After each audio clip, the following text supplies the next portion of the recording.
ఒక చిన్న విషయం ఏంటంటే మనము పోటీలు చూసుకున్నట్లయితే ఏదైనా గేమ్ షోస్ కానీ లేకపోతే చెస్ ఛాంపియన్షిప్ కానీ క్రికెట్ కానీ ఏది చూసుకున్నా ఒక్కడు గెలిస్తే వాడికి లాభం ఉంటుందంటారా ఉండదంటారా? చాలా విధంగా వస్తాయి. ఒకవేళ ఒకటి చెస్ ఛాంపియన్షిప్ గెలిచాడంటే వాడికి ఈ రివార్డు ఆ రివార్డు అన్ని రివార్డులు వస్తాయి. క్రికెట్ గెలిచాడంటే ఇండియా పేరు నిలబడటం ఏదో ఒక లాభం వస్తుంది.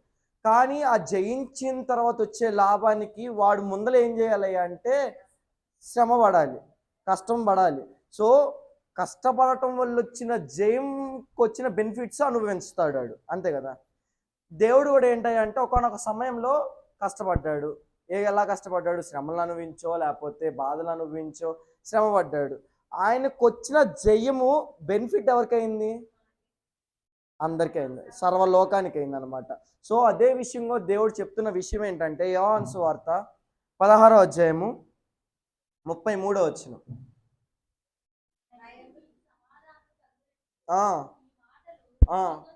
సో మీ అందరికి ఎవరికైతే సమాధానం లేదో, ఎవరైతే సమాధానం కలిగి లేరో వాళ్ళందరికీ దేవుడు చెప్పే మాట ఏంటయ్యా అంటే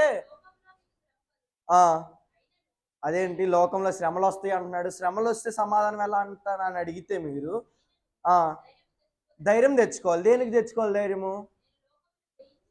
దేనికి తెచ్చుకోవాలి ధైర్యము? దేనికి తెచ్చుకోవాలి ధైర్యము? దేనికి తెచ్చుకోవాలి ధైర్యము? శ్రమలు కలిగినప్పటికి కూడా జయం వస్తుందని ధైర్యం తెచ్చుకోవాలి. అక్కడ ధైర్యం తెచ్చుకోమంది ఎందుకంటే శ్రమలు కలిగినా కూడా ధైర్యం తెచ్చుకోండి అన్నాడు. ఉట్టిగా ధైర్యం తెచ్చుకోమనలా, నేను గెలిచాను కాబట్టి ధైర్యం తెచ్చుకోమనలా. మీకు ఒకవేళ శ్రమలు వచ్చి మీరు ధైర్యం కోల్పోయినను బలహీనం పడిపోయినప్పుడు కూడా ఏం తెచ్చుకోవాలి అంటే నేను జయించిన దాన్ని జ్ఞాపకం చేసుకో. ఎందుకంటే నా జయం ఎవరికి పోర్ట్రేట్ అవుతుంది, ఎవరికి రెస్పాండ్ అవుతుంది అంటే చూపిస్తుంది, రిప్రజెంట్ చేస్తుంది అంటే మనందరికీ చూపిస్తుంది, అంతే కదా. సో ఇదే సమాధానం. ఆయన వచ్చినప్పుడు ఆయన యెరూషలేముకి వస్తున్నప్పుడు మనం రేపు కాకుండా ఎల్లుండు కాకుండా అవతల ఎల్లుండి ఏం చేసుకోబోతున్నాం? మాట్లాదివారం. మాట్లాదివారం ఏం జరుగుతుంది? ఆయన్ని జయించాడని గణపరుస్తున్నాడు. గణపరుస్తే ఒక మాట అందరికి ఆ రోజు అందరికి గుర్తుకొచ్చే మాట ఏంటంటే సర్వోన్నతమైన స్థలముల్లో ఆయనకి ఇష్టలైన మనుషులకు భూమి మీద సమాధానం కలుగుతుంది. సో ఆ సమాధాన వార్త ఎవరు చెప్పారా అంటే యేసు ప్రభువారు తానంతటగా తానే చెప్పాడు. లోకం మొత్తానికి నేను చెప్పే సమాధానం ఇది ఏంటి? మీకు శ్రమలు వచ్చినను జయించాను కాబట్టి మీరు భయపడాల్సిన అవసరం లేదు, ధైర్యం తెచ్చుకోవాల్సిన పని చెప్తున్నా. అదే మనం కొనియాడుతుంది. హోసన్నా ఇన్ ద హైయెస్ట్ అని ఇప్పుడు ఎందుకు కొనియాడుతున్నాం అయ్యా అంటే ఆయన జయించిన వాడు వస్తున్నాడు, రారాజుకు జయము, పరిశుద్ధుడై ఉన్న దేవుడికి జయము అని మనం ఏం చేస్తాం? జయము ఆర్భటిస్తాం, అంతే కదా. జయము జయము జయము అనుకుంటా జయము ఆర్భటిస్తున్నాం. ఎవరికి కొడతారు జయలు? గెలిచిన వాడికి, జయించిన వాడికి. సో ఆయన గెలుపు ద్వారా మనకేం కలిగిందంట? సమాధానం కలిగింది. సో ఇంతకీ జయించాడు ప్రతిసారి అంటాం మనం, జయించాడు జయించాడు జయించాడు. అసలు ఏం జయించాడు? ఫస్ట్ది ఏం జయించాడు? లోకం మొత్తం జయించాడు. అక్కడ అదే మాట్లాడాడు. ఏం మాట్లాడుతాడంటే నేను లోకమును జయించి ఉన్నాను. సో ఫస్ట్ది లోకాన్ని జయించాడు. ఎలా? లోకాన్ని జయించడం ఎలా? చాలా వరకు మనం దేవుళ్ళు అనుకున్న నేను చెప్తాను నాన్నగారు, అదే చెబుతుంది. సో మనం లోకంలో దేవతలు అనుకునే వాళ్ళు కానీ ఏదైనా కానీ ఏదో ఒక 3 థింగ్స్ ఉంటాయి అన్నమాట. కామ, క్రోధ, మదము, మాత్సర్యము. ఈ 4 ఉన్నాయి. ఈ 4 లొంగిపోయినోడు జయించగలడా?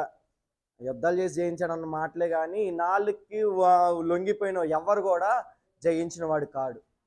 కోపానికి లొంగిపోయినా, లేకపోతే కామానికి లొంగిపోయినా, మదం అంటే ఏంటో సెల్ఫ్ ప్రౌడ్నెస్, డప్ప కూడా కాదక్క, ప్రౌడ్నెస్ అంటే ఏంటంటే నేను పెద్దోడిని, నేను అధికారం నాది, ఇది నేను చెప్పిందే జరగాలి, నేను చేసింది అవ్వాలి అనుకున్నాడు ఒకడు.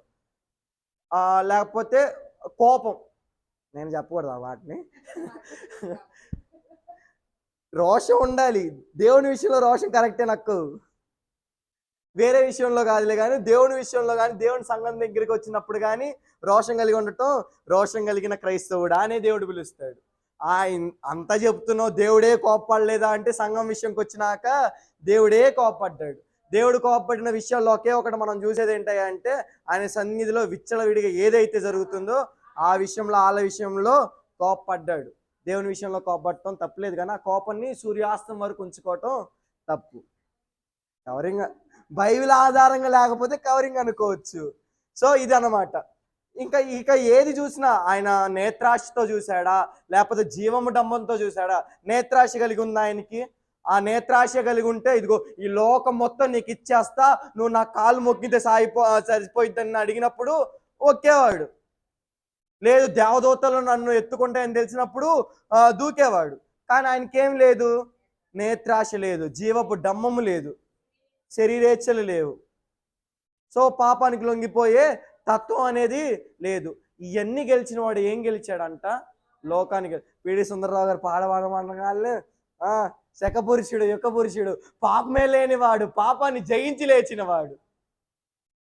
సో ఈయన ఎలా ఉన్నాడు అంటే ఏ అయితే సులువుగా చిక్కెలు పెట్టాయో లేకపోతే యవనేచ్చల విషయాల్లో ఏమి ఉన్నాయో లేకపోతే పాపానికి మనం లాక్కునే ఏవైతే ఉన్నాయో పాతాళానికి మనం తీసుకెళ్లేది ఏదైతే ఉందో వాటిని అన్నిటినీ జయించాడు. వాటిని మనము లోకంని జయించడం అని మాట్లాడుకున్నాం. ఇది ఫస్ట్ది. రెండవది పాపాన్ని జయించాడు. లోకంలో ఉన్న పాపాన్ని జయించాడు. పాపాన్ని జయించాడా లేడా? ఈయన యందు మీరు ఏమైనా నేరము మోపగలరా? నువ్వు నజరేయుడని చెప్పుకుంటున్నావు అంట, ఆయన మీద మోపిన నేరము. నువ్వు నజరేయుడు అని చెప్పుకున్నావంటే నువ్వు అన్నట్లే. ఆయన అక్కడ అబద్ధం ఆడలేదు, పాపానికి బానిస అవ్వలేదు, అబద్ధంతో ఆయన జీవితం అనేది అబద్ధంగా కొనసాగలేదు. ఇంకోటి ఏంటంటే పాపం అంటే ఏంటంటే దేవుని ఆజ్ఞను అతిక్రమించడమే పాపం. కానీ యేసుప్రభు వారు అతిక్రమించారంటారా? లేదు. నీ చిత్తానికి వదిలే, నాకు ఈ గిన్నె మోయటం భారమే, కానీ నీకు విరోధంగా దీన్ని తొలగించుకోవాలనుకున్నా, నేను వెళ్ళిపోతాను అనుకోని ఎక్కడికి వెళ్ళాల. ఏమన్నాడు? నీ చిత్తమైతే, నీకు ఇష్టమైతే తొలగించంటే ఆజ్ఞ అతిక్రమించాడా? ఆజ్ఞ ప్రకారంగా జీవించాడా? ఆజ్ఞ ప్రకారం జీవించాడు. పాపం ఉన్నది ఏదైనా పాపాన్ని తొలగించగలదా? ఏదేదో రాసి ఏంటది? యేసు రక్తము. సో మన పాపాల్ని రక్షిస్తుందంటే ఈయన రక్తంలో పాపం ఉందా? సో పాపాన్ని జయించాడా లేదా? మనం అంటాం కదా కర్మ పాపము జన్మ పాపము. దేవునికి ఏమన్నా జన్మ పాపం ఉందా? పాపం లేకుండా జన్మించిన ఒకే ఒక్కడు ఎవరయ్యా అంటే యేసుప్రభు వారు ఒక్కరు మాత్రమే. సో ఆయనలో ఏ పాపము లేదు. ఆయన రక్తం గురించి మాట్లాడుకుంటే ఎలా ఉండిద్దంట? అమూల్యము, నిష్కలంకము, నిర్దోషమైనది. సో పాపాన్ని జయించిన వారి రక్తం ఎలా ఉంటుందయ్యా అంటే ఇలా ఉంటుంది. ఆ పాపాన్ని జయించాడు కాబట్టి మన పాపం మీద కూడా మనకి మన పాపాలు పోగొట్టడానికి అధికారం కలిగి ఉన్నాడు. అందుకని ఆయనకి పెట్టిన పేరు ఏంటయ్యా అంటే లోక పాపములను మోసుకొని పోవు దేవుని గొర్రె పిల్ల. ఆయనలో పాపం లేదు కాబట్టి మన పాపాన్ని తీయటానికి ఆయన సమర్థుడై ఉన్నాడు. సో పాపాన్ని జయించాడా లేదా? ఆయనకు లొంగిపోయే సమస్యలు చాలా వచ్చినాయి. నోటి దగ్గర ఆహారాన్ని చూపించాడు, లేదు లోకంలో రాజరికాన్ని చూపించాడు. తిండికి లొంగిపోయాడా? ఒక్క పూట కూటి కొరకు తన జ్యేష్ఠత్వాన్ని అమ్ముకున్న ఎలాంటి వాడంట ఆయన? ఎలాంటి వాడు? భ్రష్టుడైన వాడుగా ఎంచబడకూడదు. 40 రోజులు ఉపవాసం ఉన్నాడు. మన గురించి కాదు చెప్పేది. యేసుప్రభు గారు కూడా ఉంది ఎన్ని రోజులు? 40 రోజులు ఉపవాసం ఉన్నాడు. రాళ్ళ రొట్టెలు చేసుకొని తినలేక ఆయనకి సమర్థ్యం లేదా? కడుపు పామును 40 రోజులు ఉన్నాడు, ఆకలి లేదా? చెప్పింది కరెక్ట్గా, సలహా ఇచ్చింది. సాతానేమి కమాండ్ చేయలా, చేసుకొని సలహా ఇచ్చింది రాళ్ళని. మనమైతే ఏం చేస్తాం? సలహా ఇస్తే అయ్యయ్యా సలహాలు అన్నిటికన్నా ఈజీ ఏందయ్యా అంటే సలహాలు ఇవ్వటం, అన్నిటికన్నా కష్టమైంది పాటించటం. కానీ మనం మాత్రం అవతరాలు ఇచ్చిన సలహాలు బాగా పాటిస్తాం. అలా ఉండకూడదని దేవుడు తనంతలుగా తను చూపించాడు. సాతాను సలహాలు ఇచ్చింది, చేశాడా అంటే ఏంటి? మనకు ఒక మాదిరి చూపిస్తున్నాడు దేవుడు.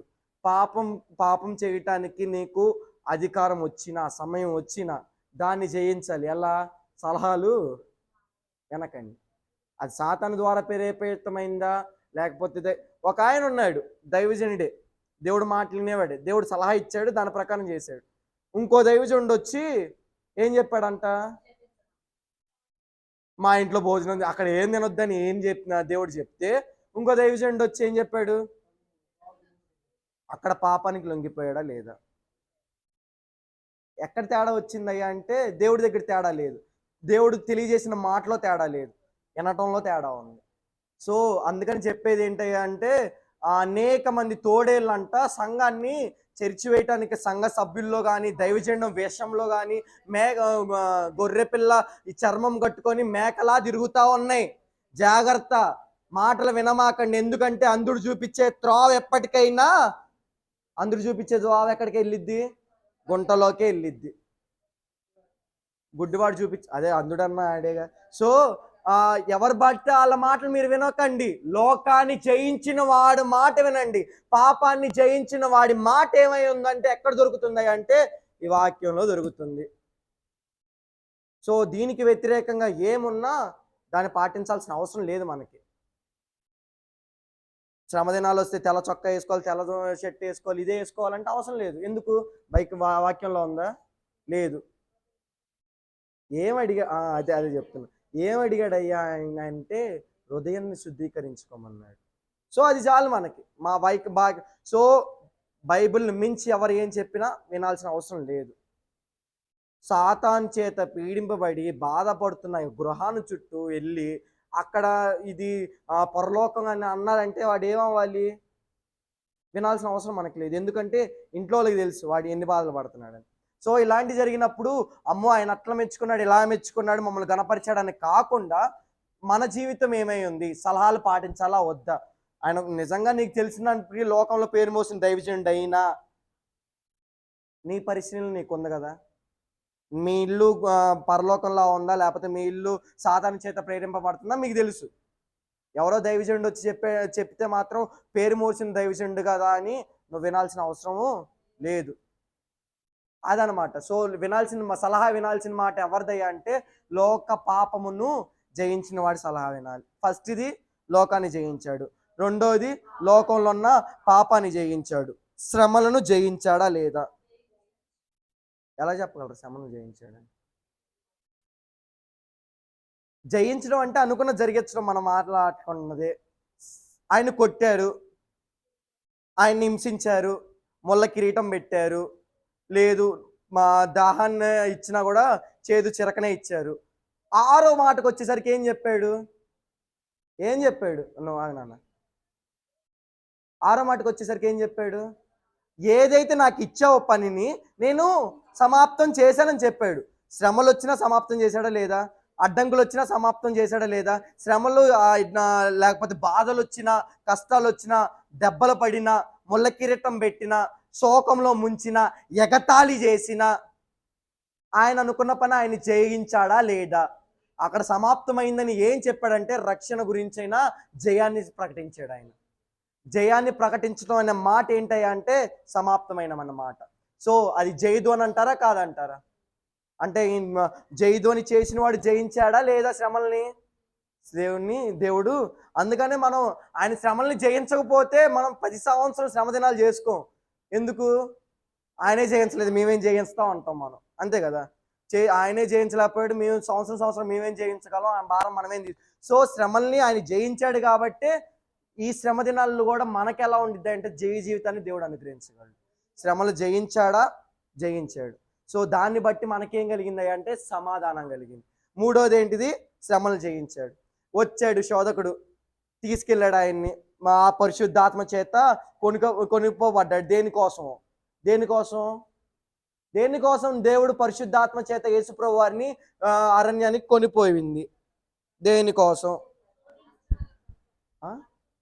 శోధించడానికి.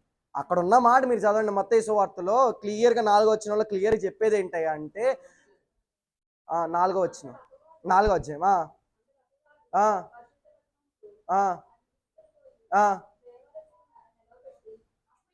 ఏం చదువుతున్నావుట? ఏం చేశాడంటే దేని చేయటానికి శోధించడానికి తీసుకెళ్ళాడు అన్నమాట. సో ఈ శోధన ఎలా కలిగింది యేసుప్రభు వారికి అంటే శోధకుడి చేత కలిగింది. సో శోధకుణ్ణి దేవుడు జయించాడా? ఎలా చెప్పగలరు శోధకుడిని దేవుడు జయించాడని? ఆయనకి సిలువేసి సాతానే గెలిచిందిగా. అక్కడ జరిగేది ఏంటయ్య అంటే, నేను ఆ సిచ్యువేషన్లో మాట్లాడుతుంది ఏంటయ్య అంటే, శోధకుడు ఆయన ముందల నిలవలేక పారిపోయాడు. జయం ఎవరిది? ఒక 2 డిబేట్లు జరిగింది. నాకు రాజ్ కుమార్ అక్క డిబేట్ జరిగింది. రాజ్ కుమార్ అక్క నన్ను గెలవలేక వెళ్ళిపోయిందంటే గెలిచింది ఎవరు? నేనే కదా. సో అదే గెలిచా కదా అని నాకు తెలుసు. అక్కడ డిబేట్ జరుగుతుంది ఎవరికి. నేను వాక్యం చెప్తా, నువ్వు కూడా వాక్యం చెప్పు. నేను ఎగ్జాంపుల్ చూపిస్తా, నువ్వు కూడా ఎగ్జాంపుల్ చూపి. కొట్టుకొని తిట్టుకోవటం వాడికే జయం కాదు.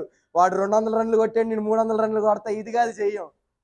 2 మాటలు లాజికల్గా మాట్లాడినప్పుడు దానికి ఇచ్చింది అలా ఇచ్చి పడేశాడు అనమాట. యేసుప్రభు ఇచ్చి పడేశాడు అనమాట దేవుడు. సో అలాగా శోధకుని జయించాడా లేదా అంటే జయించాడు. ఏ రీతిగా జయించాడు శోధకుని? వాక్యము చేత జయించాడు. శోధన సమయంలో నీకంటూ జయ జీవితానికి నీకు కావాల్సింది ఏంటయ్యా అంటే, లేకపోతే పాస్టర్ గారికి పని పాట లేకుండా 2 పూటలు పెట్టి వాక్యం చెప్పాల్సిన పని లేదు కదా. మీరు చెప్తున్నారు 2 పూటలు అంటే ఎట్లా? జయించాలి కదా మనం. నువ్వు జయించాలి వద్దా? జయించాలి. సో జయ జీవితం కోసం నీకు వాక్యం ఇవ్వటానికి, శోధకుని జయించడం కోసమే నీకేం జరుగుతుంది అంటే నీరిక్కడ పోయబడతా ఉంది. ఈ నీటి నుంచి జాగిన వాళ్ళు ఏమవుతారంటే జయ జీవితం కలిగి ఉంటారు. ఏ రీతిగా అయితే దేవుని జయం ద్వారా సమాధానం కలిగిందో ఈ వాక్యమే మనకి సమాధానాన్ని కలుగు చేస్తుంది. సో శోధకుని జయించారంటారా? జయించాడు. మరణాన్ని జయించారా? మరణాన్ని జయించలేకపోయింది ఎవరు? మరణాన్ని జయించింది ఎవరో చెప్పు. ఎవరు? ఇది చెప్పారు. మరణాన్ని జయించలేకపోయింది ఎవరు? ఒరే తింటే సత్తవరా అని చెప్పారు. జయించాడా? ఆదాము జయించలేకపోయాడు. ఇది తింటే మీరు నిశ్చయంగా చస్తారు. పాపం చేయటం అంటే మరణమే. మరణానికి దాసోహమై ఫస్ట్ కాదు కానీ మరణాన్ని తెచ్చిపెట్టుకున్నవాడు మరణాన్ని జయించలేకపోయాడు. ఫస్ట్ గురించి మాట్లాడితే మనం కయ్యేరు గురించి మాట్లాడాలి. ఫస్ట్ మరణం గురించి కాదు నేను మాట్లాడేది. కానీ నిశ్చయంగా చస్తారు అన్న మాటకి అర్హుడు పాత్రుడు ఎవరయ్యా అంటే, మరణానికి లొంగిపోయిన వాడు ఎవరయ్యా అంటే ఆదాము. ఆ ఆదాము వల్ల కడపటి ఆదాము మరణాన్ని జయించాల్సి వచ్చింది. ఓ మరణమా, ఈస్టర్ రోజు మనం మాట్లాడుకున్నాం బాగా. ఏంది ఈ వాక్యంలో గుడ్ ఫ్రైడే కవర్ అయిపోతుంది, మట్లాది వరకు కవర్ అయిపోయింది, ఈస్టర్ కూడా వచ్చేసింది. ఏంటది? ఓ మరణమా, ఓ మరణమా నీ విజయం ఎక్కడ? ఎందుకు నీకు విజయం లేదు? విజయం పొందిన వాడెవరు? ఆ జయశీలుడి గురించి మనము ఈస్టర్ రోజు క్లుప్తంగా మాట్లాడుకుందాం. కానీ జయించిన వాడెవరయ్యా అంటే మరణాన్ని ఏ లోకంలో అయినా మనం చాలా మంది డిబేట్లు చేస్తారు కదా, మా దేవుడు గొప్ప, మా దేవుడు గొప్ప అంటే. సో ఈ డిబేట్ ప్రకారమే ఒక ఆర్జీవి అనేది మన అందరికీ తెలుసు. ఆయన ఓ గొప్ప డైరెక్టర్. ఆర్జీవి నువ్వు ఎవరు నమ్మాల్సి వస్తే ఎవరిని నమ్ముతావయ్యా నువ్వు అంటే, నేను ఇటు వెళ్ళా ఒక మతం వైపు, అక్కడన్నీ నాకు శవాలే కనపడ్డాయి. నేను ఇటువైపు వెళ్ళా, ఏడ కూడా ఏం కనపడ్డాయి? ఆ శవాలే. దానికి ఏం పేరు పెట్టారన్నది వాళ్ళ ఇష్టం, కానీ ఏం మిగిలినాయి? శవాలే మిగిలినాయి. నేను యేసుప్రభు వైపు ఎప్పుడైతే వెళ్ళానో నాకు కనపడ్డది ఏంటిది? మరణించి జయించిన వాడు కనపడ్డాడు, సజీవుడై ఉన్నవాడు కనపడ్డాడు. ఆయన వాళ్ళ దేవుడి తర్వాత జరిగిన తర్వాత ఒక డిస్కషన్ వచ్చింది అనమాట సంఘాలన్నింటిలో. ఏం డిస్కషన్ అంటే, దేవుడు సజీవుడై ఉన్నాడా లేదా, ఉన్నవాడు అనువాడు ఇక్కడే నిలిచి ఉన్నాడని పేతురు బలంగా చెప్పాడు విత్ ప్రూఫ్స్తో. అంటే జయించాడంటారా లేదంటారా? అక్కడ లేకపోతే మనకున్నంత తెలివి పూర్వీకులకి లేదంటారా వాళ్ళు ఒప్పుకోవడానికి, నిర్మించడానికి? రోమన్ బైబిల్స్లో సైతము, లేకపోతే పాండిత్యము, జరిగిన చరిత్రలో సైతము ఏం జరుగుతుంది, ఓల్డ్ టెస్టిమెంట్ సర్వే కానీ న్యూ టెస్టిమెంట్ సర్వే కానీ కంక్లూడ్ చేసిన ప్రతి ఒక్క రోమన్ వార్డ్స్లో ఏం జరుగుతుంది అంటే ఈజ్ ఎవరైజింగ్. అంటే ఏంటి? ఆయన మరణాన్ని జయించి లేచి ఉన్నాడు. ఒకవేళ ఆయన జయించి లేకపోతే మనం క్రిస్టియన్గా అవసరం లేదు మనకి. ఎందుకు?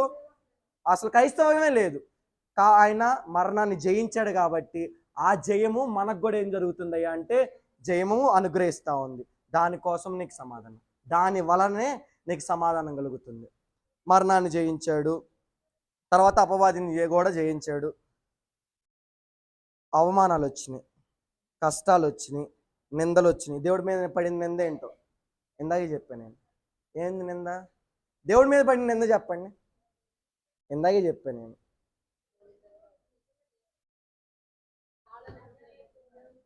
దేవుని మీద పడిన నువ్వు ఆగు నాన్న, ఎగ్జాంపుల్ ఇస్తా. చేతులు కడిగేసుకున్నాడు, ఆయన దగ్గర మాట్లాడిన మాట. ఆయన మీద పడ్డ నిన్న చెప్పండి. ఇది విశ్రాంతి దినం కాకుండా అన్ని రోజులు స్వస్థత పలుస్తున్నాడు, ఈయనకి పాపం మీద అధికారం చూపిస్తున్నాడు, ఈయన నజరేయుడని ఈయనకేనే చెప్తున్నాడు. ఇవన్నీ నిందలన్నీ వాళ్ళు మోపారు. నిందలా నిజాలా? నిందలా నిజాలా? ఎవరు ఏ నిందైనా వేసుకొని, ఎవరు ఏ మాట అయినా పలుక్కొని, దేవుడు ఏం చేశాడు? నేను అది ప్రూవ్ చేయటానికి మాట్లాడా? నేను నిందలుగా చేసింది నాకు ఇది నిందలు కావు నిజాలు అనుకొని దేవుడు మాట్లాడా? నువ్వేదనుకుంటావు అదే అన్నట్టు. నువ్వేది చెప్పావో నీ ఇష్టం. నేను గొర్రెని అనుకుంటావా? నేను గొర్రెని లోబడతా ఉంటా. లేదు నువ్వు ఈ పిచ్చోడు అనుకుంటా, ఆ పిచ్చోడిని నేను దేవుడి మీద పిచ్చిగా బ్రతుకుతున్నా. లేదు నువ్వు వెర్రోడు అనుకున్నావా? ఆ వెర్రోడిని. ఆయన కూడా అన్నారు ఎవరిని? నోహాని, ఈ వెర్రోడు. ఇప్పుడు వర్షాలు, అప్పటి వరకు మనకి వర్షాలే తెలియవు, వర్షాలు నేను చూడలేదని అనుకున్న వాళ్ళందరూ అనుకున్నారు. కానీ బతికిన వాడు ఎవరు? నిందలు కాదు నిన్ను నిందలకి నువ్వు సమాధానం చెప్పడం కాదు నిన్ను బతికిచ్చేది. అదే ఒక ఎగ్జాంపుల్ బాగా చెప్తాను నేను. పాము కాటేసిన తర్వాత పాము కాటేసి వెళ్ళిపోయింది. ఈడేంది పాము కాటేసుకున్నాడు, వెళ్ళి మెడిసిన్ తీసుకోకుండా ఆ పాము వెనకాలే వెళ్ళి నువ్వెందుకు కాటేసావు నన్ను, నువ్వు కాటేయడానికి అర్హుణ్ణి కాదు, నేను నాలో ఏ తప్పు లేదు, నేను తప్పే చేయాలని దాంతో వాదిస్తే వీడికేమొచ్చిద్ది? సావు వచ్చిద్ది. నాకెందుకు ఆడు ఎత్తే వేసాడు అనుకొని వెళ్ళిపోతే ఏమైద్ది? వాడు ట్రీట్మెంట్ చేసుకుని వాడు బతుకాడు.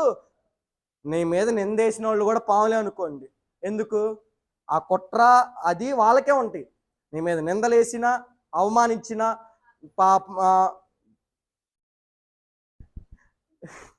నిందలేసిన, ఏవేసినా, మాట అన్నా కూడా ఎవరు ఇప్పుడు నువ్వు ఆ విషయాన్ని నువ్వు తీసుకుంటే నీ ఒంటికి పట్టిద్ది. అన్నారనుకో, అన్నంలో వదిలేసే విషయం వాడి దగ్గర ఉండిద్ది. నీకు తెలియక వాళ్ళకి ఎక్స్ప్లెయిన్ చేస్తానే ఆ విషయాన్ని నువ్వు తీసుకుంటావు అన్న. నువ్వు ఎక్స్ప్లెయిన్ చేసే సమయంలో నువ్వుకి వాళ్ళకి సాంగత్యం కలుగుతుంది. దేవుడేమన్నాడు? సాంగత్యం వద్దురా నాయన అంటున్నాడు కదా. సో అక్కడ అవమానించాడా? యేసుప్రభు వారిని అవమానం జయించాడా లేదా అంటే జయించాడు. అవమానించిన ప్రతి ఒక్కరిని ఏమన్నాడు? ఫస్ట్ మాట ఏంటన్నాడు? వీరేమి చేయుచున్నారు వీరు ఎరుగరు గనక. జయించాడా? అవమానాలను జయించాడా? కొరడాలతో కొట్టిన వాళ్ళని జయించాడా? అపనిందలు మోపిన వాడిని జయించాడా? పాపం మోపిన వాడిని జయించాడా? జయించాడు. నీకు వీలుంటే నీ మీద ఎవరైతే నిందలు వేశారో వాళ్ళ గురించి యేసుప్రభు వారు మాదిరి చూపించినట్టు ప్రార్థన చేయి. ఎక్స్ప్లెయిన్ చేయమాట, రీజన్స్ అలా చెప్పమాట. అసలు వాళ్ళతో నీకు పనే లేదు. నువ్వు అన్నోళ్ళు నువ్వు వదిలేసుకుంటే దేవుడు వదిలేయడాలని. సో దానికోసమని ఇక్కడ జరిగింది ఏంటంటే అవమానం పడ్డా, శ్రమలు పడ్డా, ఎగతాళి చేశాడు. చీటీలు వేసుకున్నారు, వస్త్రం గురించి అంగీ గురించి లాగేసుకున్నారు. దిగిరా అన్నాడు ఆయన. ఒకటి పక్కన ఆయన శిష్యావిధిలో ఉంటా కూడా నువ్వు దిగు, నన్ను రక్షించు, వెటకారం అంతా కొట్టారు. ఎంత కాముగా ఉండటం వల్ల రెండో మాట వచ్చింది చెప్పండి. కాముగా లేకపోతే నన్ను అంటావు నీ నోరు వాడా అన్నాడు అనుకో, ఏమయ్యేది? అది సంగతి. సో జయించేవాడి తత్వం ఏంటయ్యా అంటే అవమానాల్లో నోరు మెదపడు. అవమానాల మాట్లాడంగానే నోరెత్తుకొని ఇప్పుడు నా మీద అవమానం పడిందని నిజంగా తప్పు చేసిన వాడు అవుతానంటే లేదు. సైలెంట్గా వెళ్ళిపోయానంటే మౌనం అర్ధాంగీకారం. మౌనం ఈ కబుర్లన్నీ ఇప్పుడు కావులే, కానీ అది అర్ధాంగీకారం కాదు, ఏం కాదు. వాళ్ళతో మనకు అనవసరం. వీళ్ళు మందగా అనుకోని అక్క నీకు దేవుడు అనుకోవడం కావాలా? లేకపోతే రాజ్కుమార్ అక్కే అనుకునిద్ది నువ్వు జప్పు చేసావని. అనుకుంది దేవుడు అనుకుంటాడా? అవసరం లేదు కదా. మరి భయపడాల్సిన అవసరం లేదు, ఎక్స్ప్లెయిన్ చేయాల్సిన అవసరం కూడా లేదు మనకి. కలిగితే కలిగింది, దేవుడు చూసుకుంటా అని చెప్పాడు కదా. దేవుడికి బాధ లేదా? అంతమంది కొడితే బాధ ఉండటం వల్ల క్షమించమని అడిగాడు. నీకు నిజంగా బాధ ఉంటే నన్నోళ్ళు క్షమించు, సరిపోయింది. అప్పుడు నీదే అప్పర్ హ్యాండ్. తీసుకునేవాడిది ఎప్పుడు అప్పర్ హ్యాండ్ అవ్వదు, క్షమాపణ ఇచ్చేవాడిదే. అంటే నీకు తెలియకుండా నువ్వే వాడి మీద పై స్థాయికి వెళ్తున్నావు. అవసరం లేదు కదా మనకి ఇంకా. సో శోధనలు కూడా ఆయన సిలువలో పడిన శోధనలు జయించాడు. చీకటిని జయించాడా లేడా? ఆయనలో ఎంత చీకటి ఎంత ఆవరించింది అనేది మనము ఆ 3 గంటల సమయంలో చూస్తూ ఉంటాం. లోకం మొత్తం ఏం కమ్మరించిందంట? ఎందుకు కమ్మరించింది? చీకటి కమ్మింది? లోకంలో ఉన్న పాప విజృంభణించింది. ఆ చీకటిని దేవుడు జయించాడా లేదా అంటే జయించాడు. ఆరోహణమైనప్పుడు ఆయన వెలుగు, ఆయన తేజస్సు ఎలా ఉందంట? గొప్పదిగా ఉందన్నమాట. సో ఆ చీకటిని అందుకనే మనము వాగ్దానం మనకి చెప్పిన ప్రవచనాలు ఏవి చిన్న చితకగా లేకపోతే తేలిగ్గా చెప్పాల. ప్రవచనం ఏంటంటే లోకం మొత్తానికి చీకటి ఉంది, ఆ చీకటికి వెలుగు కమ్ముతుంది. ఎవరి ప్రవచనం? ఎవరి ప్రవచనం? నేను యాకోబులో బిలాము ప్రవచనం, యెషయా గారిది కూడా. యెషయా లోకం మొత్తం మీద చీకటి కమ్మి ఉంది, ఆ చీకటికి వెలుగ్గా దేవుడు ఉదయించి ఉన్నాడు అన్నది కూడా ప్రవచనమే. సో ప్రవచనాన్ని తేలిక తీసుకోవాల్సిన అవసరం లేదు. ఏ ప్రకటనలో 20% జరిగింది 80% జరగదనుకోమాకండి. జరిగే సమయము ముందు ఆపై ముందు ఉంది. సో ఇక్కడ జరుగుతుంది అంటే ఆ చీకటి మీద వెలుగు ప్రకాశింపజేసి ఆయన జయించాడు.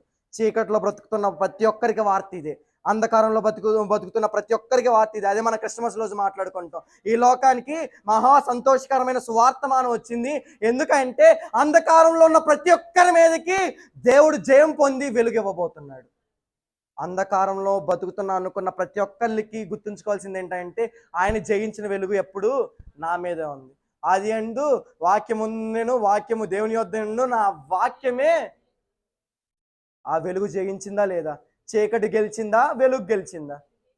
చీకటి మీద వెలుగు గెలిచిందని మన వాళ్ళు ఏవో దేశముల రోజు ఏవో చేసుకుంటారు, కానీ అసలైన దశమి ఎప్పుడు జరిగిందయ్యా అంటే ఆ ఐగుప్తుల్లో ఉన్న ఇశ్రాయేలీలు ఆ ఫరో దగ్గర నుంచి, ఆ చీకటి బానిసత్వం నుంచి విడిపింపబడ్డారు. అది వాళ్ళు జయించారు కాబట్టి అది విజయదశమి అయింది.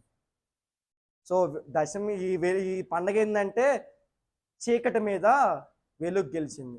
గుడ్ ఫ్రైడే గురించి, గుడ్ ఫ్రైడే తాత్పర్యం వచ్చినప్పుడు చెప్పేవాళ్ళు చెప్తారు, ఇది మనకి శోధన దినం, ఏడ్చే దినమైనా కూడా ఎందుకు సంతోషమైంది అంటే ఆ వెలుగు వెలిగించడం వల్ల, ఆ చీకటి సమాప్తమయ్యి వెలుగు వచ్చింది దానివల్ల. సో చీకటిని కూడా దేవుడు ఏం చేశాడు? జయించాడు అనమాట. సో ఈ మాదిరి తీసుకున్నప్పుడు మనం కావాల్సింది, మనకు జరగాల్సింది ఏంటంటే దేవుడు జయించిన దాన్ని బట్టి మనకు సమాధానం వస్తుంది. అది సంతోషకరంగా నువ్వు ఎప్పుడు చెప్తావు, ఎప్పుడు మాట్లాడతావు అంటే ఆదివారం వస్తుంది, సిద్ధపడ్డై ఉండండి. దేనికి మట్టలు పట్టుకోవడానికి కాదు, దేవుడికి జయం ఆర్భటించడానికి. అయ్యా ఇదేదో భలే ఉందిగా. కాదు, ఎగ్జాంపుల్స్ ఆఫ్ లవ్ అని చెప్పి అన్నీ చెప్పి అగాపే అనగానే, అగాపే అంటే మీనింగ్ మర్చిపోయి అగాపే అంటే యేసుప్రభువారు అన్నట్టు మాట్లాడతారు. అగాపే అంటే అర్థం ఏంటి అంటే ఏమి ఆశించకుండా ప్రేమించేది, బదులిచ్చేది. అది అగాపే అంటే మీనింగ్ అది. కానీ మనం అగాపే అనగానే జీసస్ అంటాం. ఎందుకంటే జరిగింది అసలు విషయాలు మర్చిపోయి చేయాల్సింది గుర్తుపెట్టుకుంటాం. అసలు విషయం ఏంది? మట్లాదివారం జయం ఆర్భటించాలి. కానీ మనం ఏం గుర్తుపెట్టుకుంటాం? పేరు ఉందిగా మట్లాదివారం, మట్లే. ప్రత్యేకత ఎందుకు వచ్చింది? జయించాడు కాబట్టి వచ్చింది. ఆ జయం ఆర్భటించాలి కాబట్టి వచ్చింది. సో దానికోసం ప్రిపేర్ అయి ఉంటారు. ముందలే చెప్తుంది ఏంటంటే ఆయన జయించిన వాడు, ఆయన జయమును బట్టి ఎలా వచ్చింది సమాధానం? సర్వోన్నతుల వారిలో ఉన్న వారికి, ఆయన ఎందుకు విశ్వసించిన వారికి సమాధానం ఎలా వచ్చింది అన్న క్వశ్చన్కి ముందుగా ఆన్సర్ దొరుకుతుంది. ఏంటది? ఆయన జయించడం వల్ల లోకమునకు సమాధానం వచ్చింది. ఒక్కసారి మళ్ళీ అదే వచ్చిన చదవండి, యోహాను సువార్త 16:33.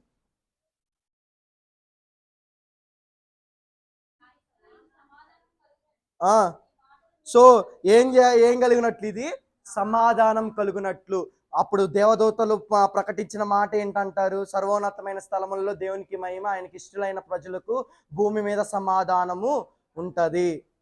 ఆ సమాధానం ఎలా వస్తుందన్న మాటకి ఇక్కడ చెప్తున్నాడు దేవుడు.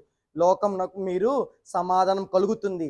ఎలాగా అంటే ఎలా వస్తుందంటే, నేను ధైర్యం తెచ్చుకోండి, నేను ఏం చేసి ఉన్నాను?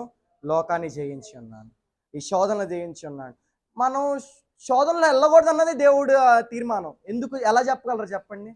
మనం శోధన పడటం ఆయన చూడలేకే కదా ఈ లోకానికి మన శోధనలు ఆయన మీద మోపుకోవడానికి వచ్చింది.